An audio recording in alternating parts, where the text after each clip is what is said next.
morning and welcome everyone. Today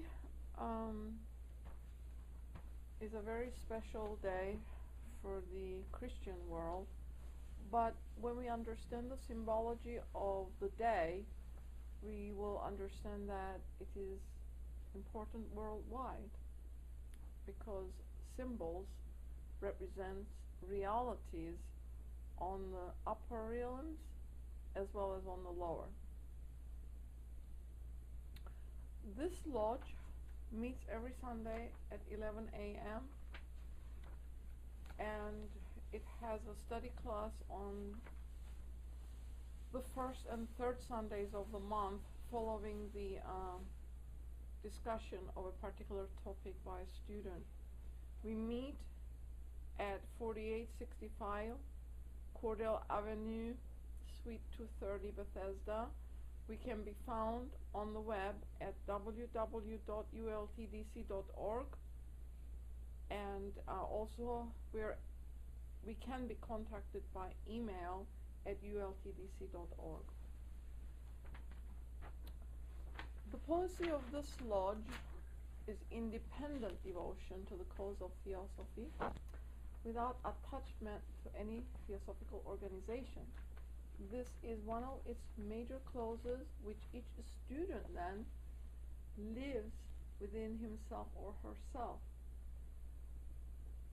We, by giving our promise to be faithful to this lodge, we're also faithful to the writings of the masters.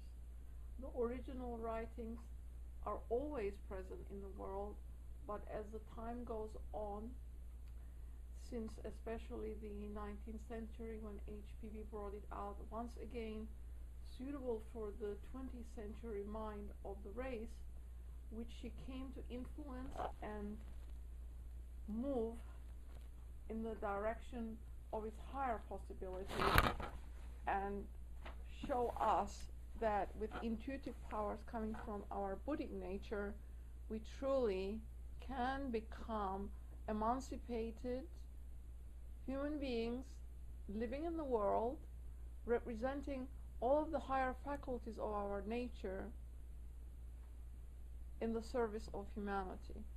So each student, as we struggle to understand, to make the philosophy our own, to promulgate it, to enable others to also move in this direction, we exemplify the principles of theosophy in the three fundamentals expressed in symbology on page 4 and 5 of the Secret Doctrine.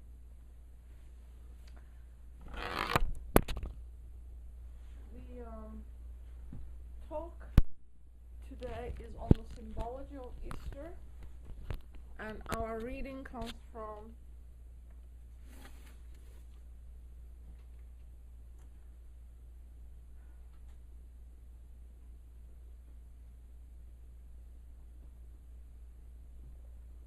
The Light of Asia, page 4.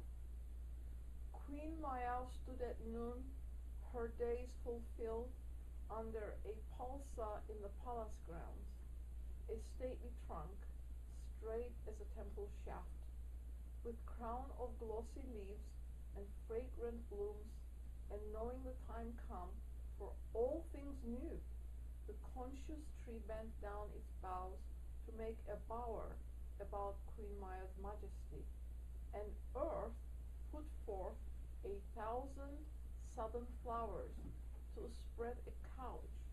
While ready for the bath, the rock hard by gave out a limpid stream of crystal flow.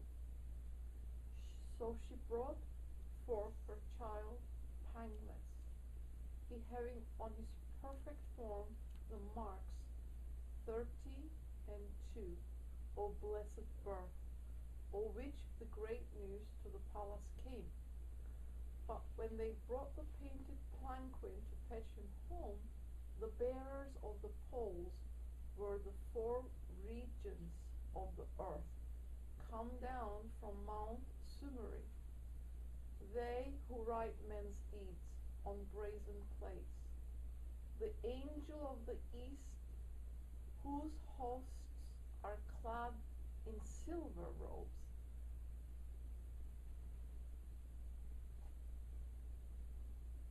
and bear targets of pearl, the angel of the south, whose horsemen, the Kumbandas, ride blue steeds with sapphire shields, the angel of the west, by Nagas followed, riding steeds blood red, with coral shields, the angel of the north, environed by his yakshas, all in gold, on yellow horses, bearing shields of gold.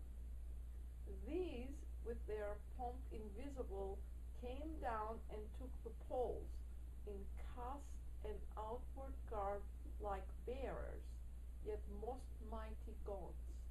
And gods walked free with men that day, though men knew not. For heaven was filled with gladness for earth's sake, knowing Lord Buddha thus was come again. Now today's